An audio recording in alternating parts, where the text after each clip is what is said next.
So let us try to understand this diagram just to make it easy, the complete project. Okay.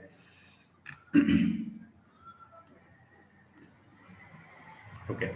So this is how we can understand the programs in case of packages. That is where it contains some files in package P1 and some files in package P2. So you just look at this box, left side and right side. So package P1, so I have written it as like folder or a directory. So we have discussed in the previous class.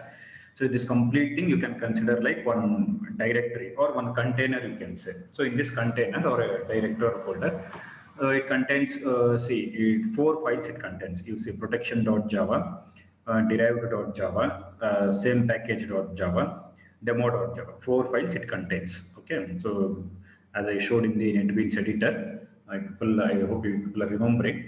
It contains four files, or we can say four classes. Okay, and you see here, Java classes are nothing but Java files here. Protection.java is nothing but a protection class, like that. Derived.java is nothing but a derived class.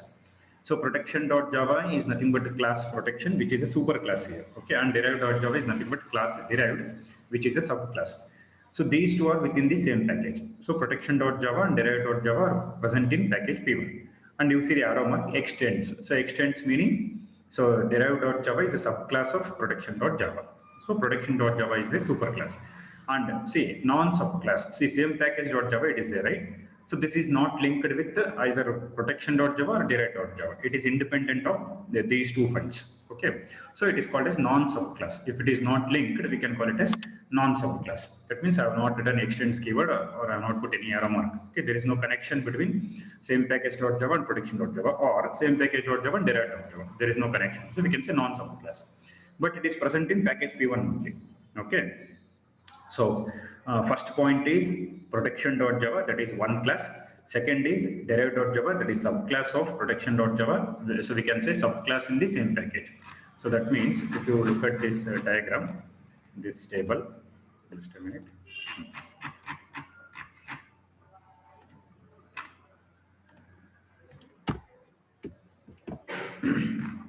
So according to this diagram, first row, same class means you just consider protection.java. Same package subclass means consider derived.java. Derived.java and protection.java present in the same package P1. Okay. Next, same package non-subclass means consider same package.java. It is present in package P1, but it is not linked with any of these two files, protection.java or derived.java. So it is non-subclass. About demo.java, it's a it's a program where main method is there. So from demo.java, the other files are linked. That means executed. Okay. So we cannot put this demo.java in both the packages in this table. We will not consider that one. Okay. Only protection.java, derived.java, same package.java, and in package P2 protection2.java, other package.java. Okay. Now coming to the second package P2. So protection2.java, you just look at the arrow mark. From protection.java, put the arrow mark to the protection2.java. That means even though both files are present in two different packages, package P1 and package 2, but both are linked here. Protection.java and protection2.java is linked. So only we can call this as a subclass. So wherever there is a connection with the extends keyword, you can say it is a subclass. So protection2.java is a subclass of protection.java, which is in another package. So in the table, you have to go for the this row, that is different package subclass.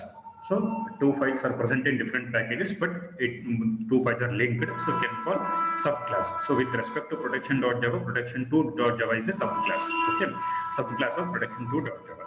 Next, we look at the package P2. In package P2, we have the file called other package.java. Okay.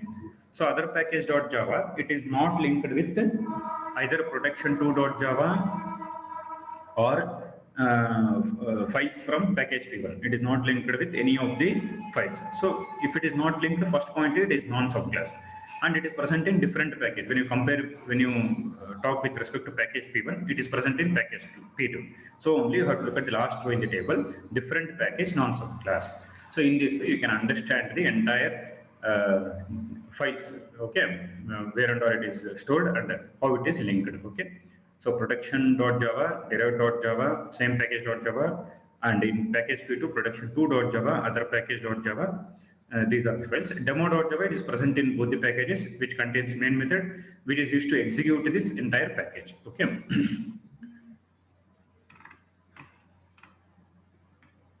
Okay, next diagram you see. Okay, before I go to the next diagram, if you have any doubts, you can ask here. Just I will wait for a while.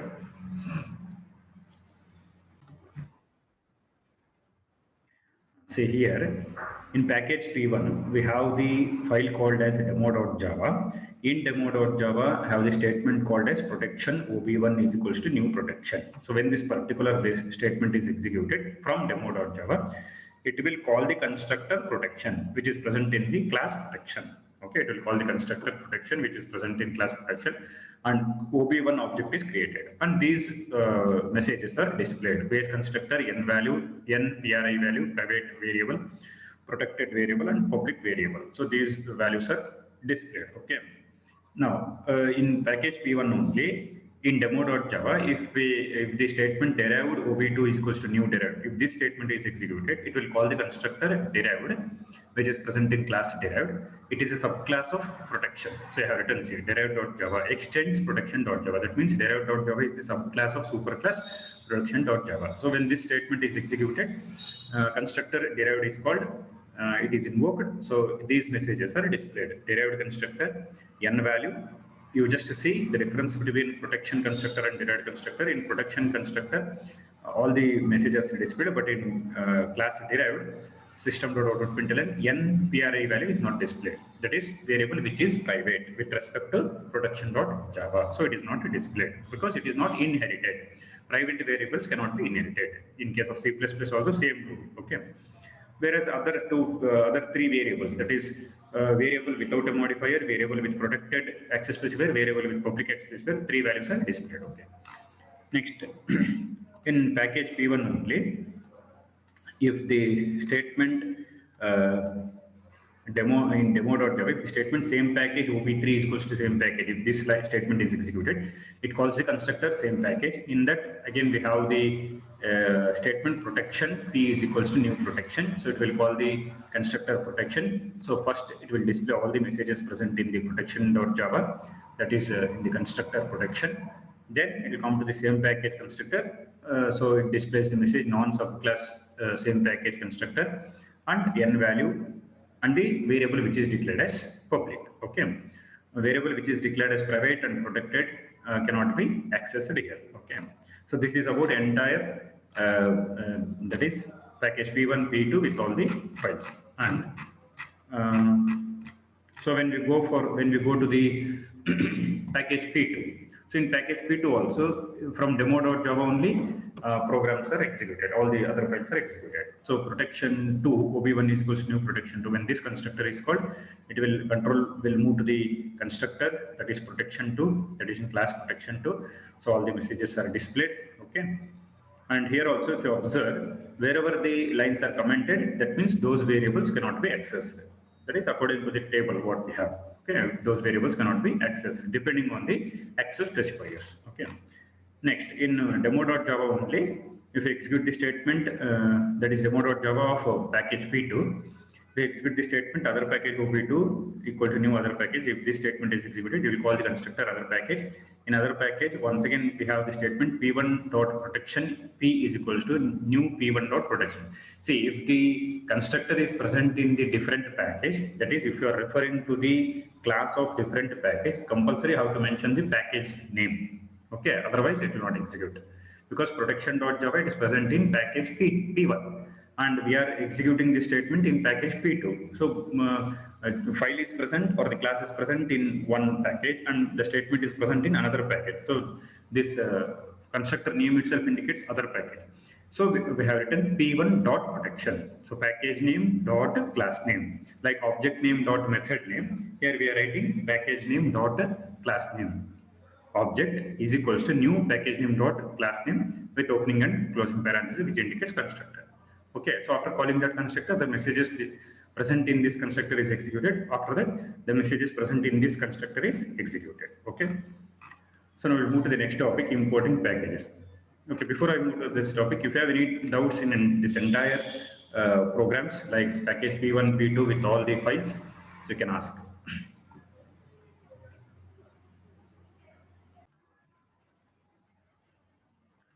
So importing packages. The word import, I think you people know in English only. Import means to include. Export means to give to the external. Like we say, import goods and export goods. Import goods means buying the goods from other country in our country to our country.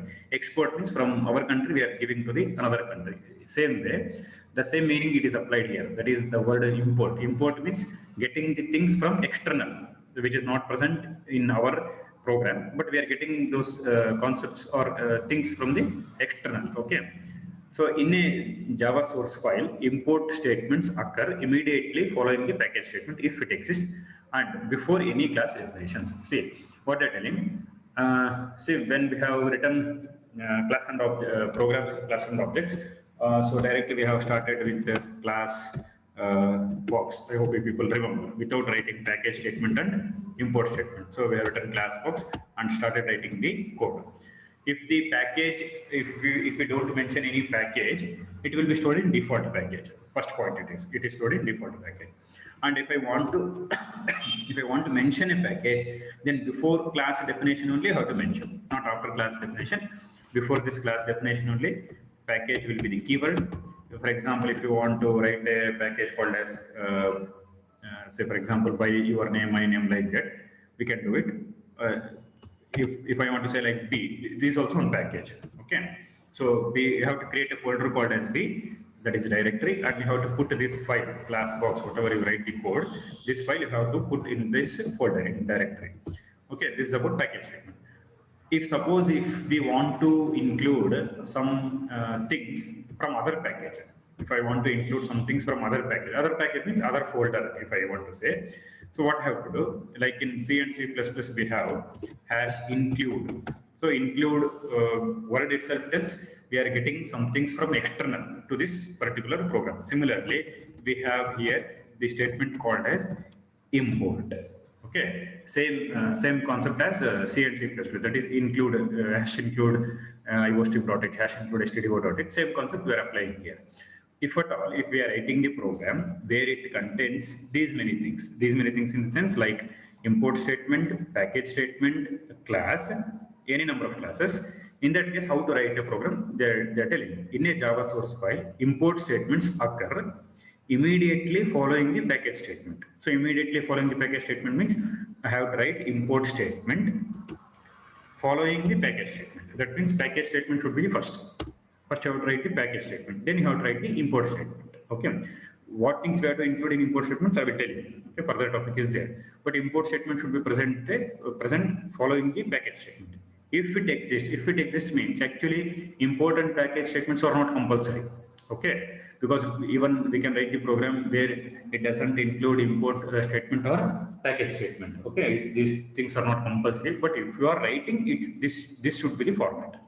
It should follow the package statement. Package statement should be the first statement, next import statement. Next you can write the any number of classes. Okay, and before any class definitions. So before you write any class definitions, first you have to write package, then you have to write import, whatever it is required. If suppose if there is only package statement, if there is no import statement, then you can avoid writing. Okay, and if there is only import statement without package statement also, that is also correct. Okay, any combinations it can be there. Okay, but if both statements are present, first you have to write package statement, then you have to write import statement. Okay. Next, the general form of the import statement is import pkg1 dot pkg2 dot class name. Okay, or star. Here, see, when we write the things in square bracket, that is bracket, it's not compulsory. Compulsory in the sense, we can say like optional. Okay, so here, pkg1 is the name of the top level package, and pkg2 is the name of the subordinate package inside the outer package separated by a dot. See, sometimes what we do, folder within a folder we will create. One folder will be there. Within that, one more folder we will create. And within that subfolder, we will store the file. So in case of Windows environment, we do that. If suppose if I store the like any materials related to academics, for example, computer science notes. First, what I can do, I can create the folder by my name. Inside that folder by name computer science, inside that one file, say like packages notes like that. So folder within a folder like that here also. If you are storing, the Java files within two or more folder within a folder, then what you have to do, you have to mention like this. PKG1 is the name of the top level package, first folder, first directory we can say. Next, within that, if subfolder is there, that folder name also you have to mention. That is PKG2 is the name of the subordinate package. Inside the outer package separated by dot. So first you have to give the first folder. Say an example I will tell you. Now in the previous program only we have P1, P2, right, folders. If suppose if I store one file in P1 folder, within that P2 folder is there. Within P2, if I store the file, what I have to write is import, okay, import P1. In P1, if I am storing P2 folder, P2, in P2, if I am storing one file called as demo.java, then I have to write like this, demo. Understood? So, first package name, that is first folder name, second folder name, that means P2 will be present in P1. In P2, if you are storing demo.java, that class name you have to mention. So this is the general format. PKG1, PKG2, class name. About star I will tell you. Next, there is no practical limit on the depth of the package hierarchy except that imposed by the file system. See what they are telling. Sometimes we get a question. I don't know whether with respect to Java or apart from Java also, whether we got this question. If I am creating folder within a folder, how many folders we can create? Okay. So in Windows environment, I think till now we have not experienced it, but here they are giving, there is no practical limit on the depth of the package hierarchy. That means they are not telling like 10 folders you can store, or 20 folders, or 100 folders, or 1000 folders you can store. Like that, they are not telling. There is no practical limit. Clearly, they are mentioning there is no practical limit on the depth of the package hierarchy, except that imposed by the file system. For example, if suppose, let us assume for Windows XP, you cannot store 50 folders. 49 or 50 is the last. If you try to store 51st folder, you will get an error. For Windows 10, if you are storing 100 folders, for 101th folder, you may get error. Like that, if it is present, then we can avoid it. So only they are telling, except it is that imposed by the file system. Imposed by the file system means depending on the OS. Okay. If your OS is not supporting for certain level, if you are storing folder within a folder like 10 times if you are storing, 11th folder if it is not accepting, then you can avoid it. That is nothing but imposed by the file system. Otherwise, there is no practical limit on the depth of the package hierarchy. Okay. Finally, we can specify either an explicit class name or star. Star means asterisk symbol, which indicates that the Java compiler should import entire package. So here what they are telling, if suppose if say in the previous example only, in P1 folder, okay, in P1 folder we got protection dot Java. Okay, this is one class. Then derived dot Java. This is one class, right? And same package dot Java. We have 3 files, right? In folder P1. Okay. Now, what they're telling? If I want to include, the contents of these files, in one program. Okay, in another program. Let me consider like example.java. I want to include in example.java these contents of these files. Okay. If you want to include only the contents of protection.java, then how you have to write this? Import. You have to mention the package name. Dot. You have to mention the class name. Okay. If you want to include only the contents of protection.java in another program, then you have to mention like this. Then put a semicolon. Okay. If you want to include only the contents of derived.java, you should mention like this. P1.derived. Or if you want to mention only the contents of same package.java, so you have to mention like this. So this is how we mention if you want to include the contents of one particular class. Now, if you want to include the contents of all the files, that means entire package, Then instead of mentioning each class name, p1 dot protection dot derived dot same package, what they're telling, instead of mentioning each class name, just mention it as star. Star indicates all. In SQL language also, structured query language, DBMS language, star indicates all columns. Just to remember, star indicates all.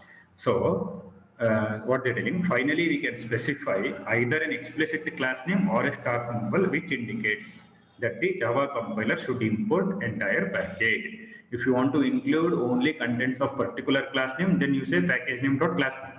Or if you want to include entire package, that means contents of all the classes, then you just put star. Okay, this indicates all. Now we will say the below code fragment shows both forms in use. So here what they're telling, first is import. Import is a keyword, space Java. Java is a package name. We can say like folder name, directory name. Util is again one more folder name. Inside that there is a class called as a date. See, this package, Java package, util package, these are the packages which is already present in the classes, in the Java language only. Okay, that means I have not created here. It is already present in the Java programming language software itself. And util folder is also already present. And date class is also already present in the Java class library. So here date is a class name. Okay. Now, if I want to use some of the date functions in my program, which is already present, logic is already written in the date class, which is in the Java class library, we have to remember the package name in which folder it is present, and we have to remember the class name. So I know, class date is present in Java folder. Inside Java folder, util folder is there. Inside util folder, class date is there. Inside class date, we have some things which we have to implement in our program. Then you have to write the first statement as, that is after package statement, you have to write Java import java.util.date semicolon. Okay. Next, another thing is like, if I have like Java folder is there, inside Java folder IO folder is there. IO stands for input output. Okay, IO folder is there. Inside IO folder, I have many classes, like for input one class, for output one class, like that. If I have many classes, for example, I'm telling, actually class names in this way is not present. For example, I'm telling, if I want to implement input operations, let us consider there is a class name called as input. You can write like this. Okay, then you can implement all the input operations present in Java folder, IO folder. Okay, or else if I want to implement output operations, if the class name is output, then you can write like this. Okay. So now if I want to implement both input and output operations, so instead of mentioning input dot output dot like that, what you do, just mention star.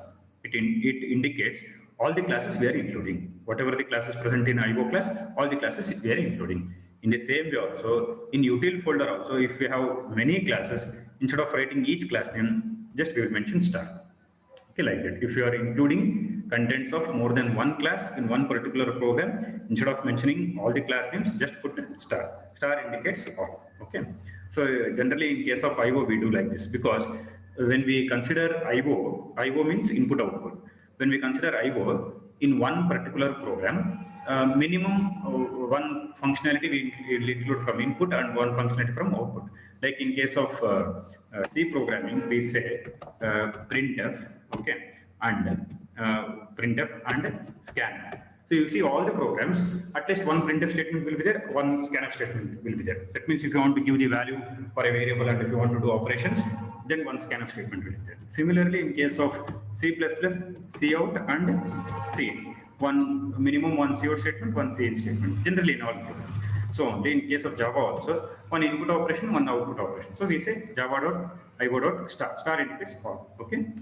Next, the star from may increase compilation time, especially if we import several packages, large packages. For this reason, it is a good idea to explicitly name the classes that we want to use rather than importing whole packages. See what they're telling. When we include star, what happens? For example, see here only, import java.io.star. In Java folder, in IO folder, if we have 10 classes, let us assume 10 classes we have. I don't know how many classes are there, I have not counted. Let us consider 10 classes. If you are writing star, all the contents of all the 10 classes will be included in your program. So compilation time will increase. Okay. Instead of that, what we have to do is, from whichever class we want to implement the concept, only that class name you mention.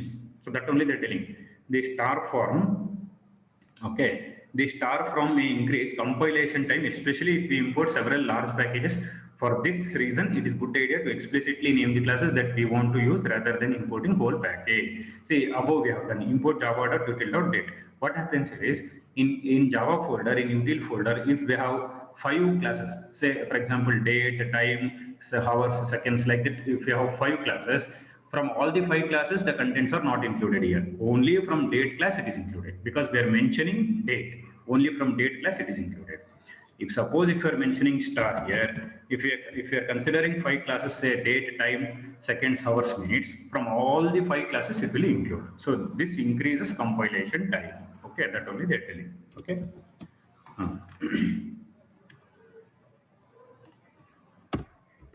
However, the star form has absolutely no effect on the runtime performance. So in Java, we have 2 things, compile time and runtime.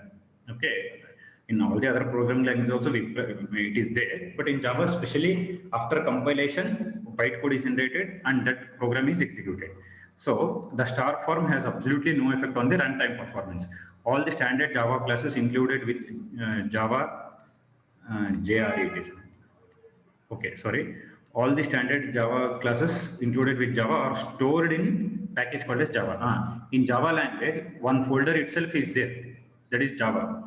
That folder we can consider like a package. Okay. The basic language functions are stored in a package inside of the Java package called as java.lang. Like stdio.h, ibostream.h in case of C and C++. Here we have java.lang package. You have to call this package name as java.lang. Normally, you have to import every package or class that you want to use, but java.lang is implicitly imported by the compiler for all programs. This is equivalent to the following line being at the top of our all programs. What they tell? See, whenever we write the Java programs, what happens? Actually, we have to write the statement compulsory in all the programs. Import java.lang.star, like hash include stio.h, hash include ibostream.h in case of C and C++. This statement should be written. But latest Java softwares, in latest Java softwares, what they have done, see, you just see this. Normally, you have to import every package or class that you want to use, but java.lang is implicitly imported. Implicit means automatically. Explicit means manually. Implicitly imported by the compiler for all programs. They have developed the Java software like that. You don't need to write this one again and again in all the programs. Implicitly it is there. But for all the packages, they have not done like that. If you want to include, if you want to do some date operations, then you have to compulsory write like this. If you want to do IO operations, you have to do like this. But only for java.lang package, they have done like this. Okay. If a class with the same name exists in 2 different packages, then we import using the star from. The compiler will remain silent unless we try to use one of the classes. In that case, we will get a compile time error and have to explicitly name the class specifying its package. Okay, we'll see about this later. So if you have any doubts till here, you can ask.